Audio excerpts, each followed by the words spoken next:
Hello everybody, welcome back to the Nibiru channel. It is January 16th, 2017, and a lot of my subscribers were sending me emails over the past several days concerning a document that they found that was released back in December of 2016 by the White House. And it is a near-Earth object preparedness plan. Just some fancy words for saying there's a very high possibility that we will be hit with a large asteroid, meteor, meteorite, or possibly a comet. And I went ahead and started doing some investigations into what this preparedness plan involves and maybe some of the reasons why this is all coming out now. Even though this executive order and preparedness plan was put together and sent out, issued for public view back in December. So I started looking into some of the information, and the first article I found said, "Why has the White House suddenly released a strategy for dealing with the threat of a catastrophic meteor impact?" Well, if you think back to 2016, we did have a lot of near-Earth objects. We also had a lot of meteors in our skies. I reported on every single one of them. But going into this article, it states, does the White House know something that the rest of us do not? As the Obama administration draws to a close, the White House has suddenly released a major document that details a multi-pronged strategy for dealing with the threat of a catastrophic meteor impact. And then it goes into talking about several movies over the past that have come out, such as Deep Impact and the movie Armageddon. And, I did see both of these movies, and, they can be very, very realistic.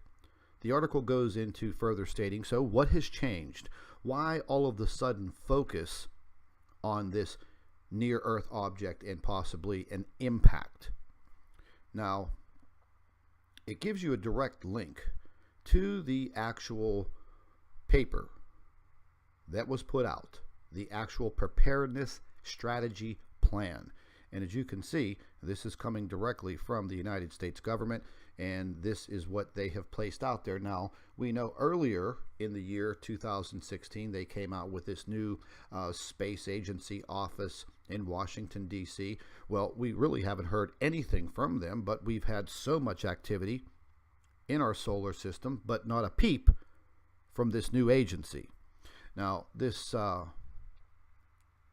preparedness plan is quite lengthy, and I'm not going to go into all of this, but I'll leave a link in the description box, and it just goes on and on and on with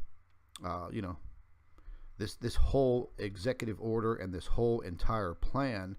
And reading through some of this, it can be quite alarming, because it seems that they've been doing a study on this for quite some time.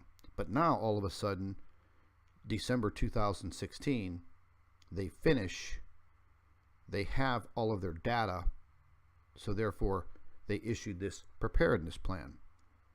And never in the history of the United States have we ever had anything like this. And yes, we've had meteorite impacts, we've had close calls with asteroids, and this happens on a daily basis, folks.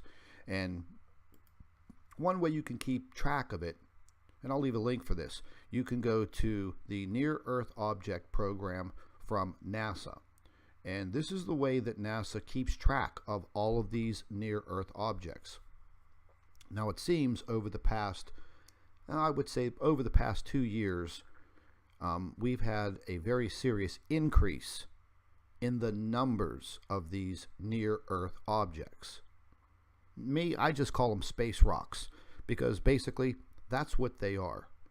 These are large bodies.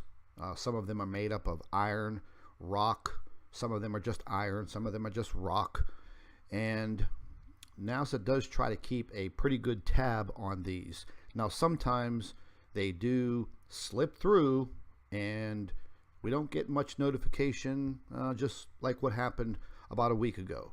We had a near-Earth object. I think it was discovered, and several hours later, it was zipping past the Earth. So the detection process, I don't want to say it's actually flawed, but, this type of situation could be very dangerous if one of these objects did slip by all of our alert systems and then impact the Earth. Now, more than likely, one of these objects would impact the ocean. And naturally, that would create a very serious situation depending where it landed in one of our oceans. And yes, it would probably create a tsunami, and we would definitely have an issue. Now, this is the object that just flew by. I believe this was on the 14th of January, this 2017 AJ13. And you can go and you can click on the information, and it will give you all kinds of information, scientific information on the specific object. And if you just go down this list, this is everything that's set for all of January, all of February, and it goes to March 8th, 2017. Now, these are the near-Earth objects that they actually know about. And like I said, you can go on to this link. I'll provide it in the description box, and you can click on this and you can check it out. Gives you the astronomical unit distance where that object would fly by the Earth. It also gives you the lunar distance. It will also give you the estimated diameter of this object. So it's pretty interesting to look at. And like I said, I'll leave a link to this information in the description box.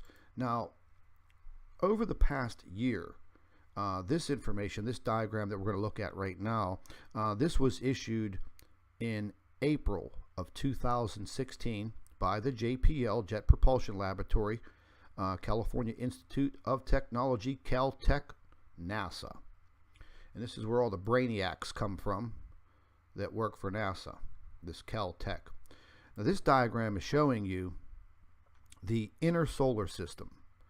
These little white marks here, these little white V marks, these signify comets.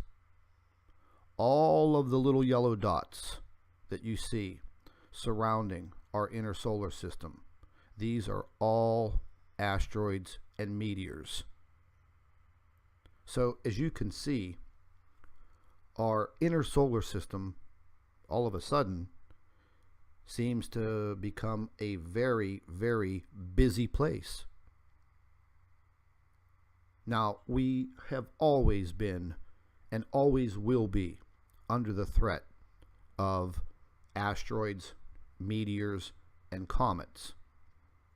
But some of the reports that I've been reading and some of the information that I've been reading is that a lot of these scientists and astronomers are kind of on alert because of the constant frequency of all of these near-Earth objects. I believe in 2016, if I'm not mistaken, the number was up over 15,000. And each and every year, this number has grown substantially. Taking a look at the outer solar system, and again, this is not something that I made up. This is coming directly from NASA's Jet Propulsion Laboratory, at Caltech.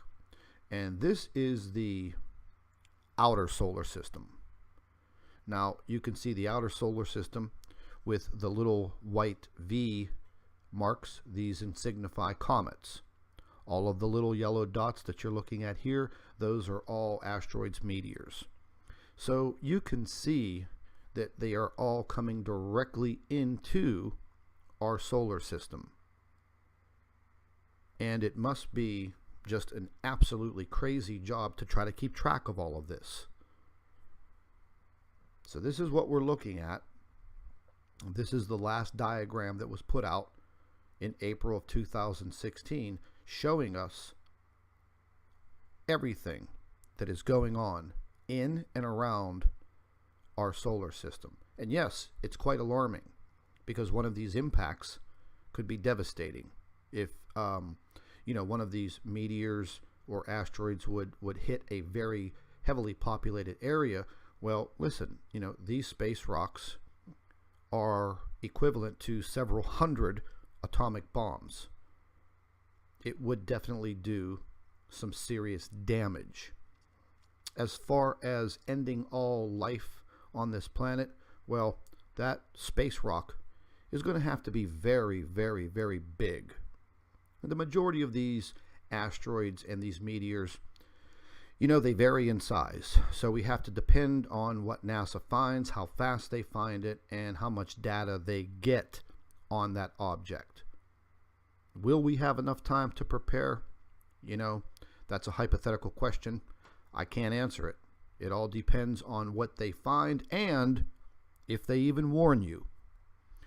But we were looking at another near-Earth object that was discovered back in 2012. Now, they discover these objects many years ago, and then they disappear into their orbit, and they actually, meaning NASA actually loses them, and they can't see them or detect them anymore till they come back around. Well, this object, 2012 TC4, was discovered back in 2012. There were a lot of stories done on it.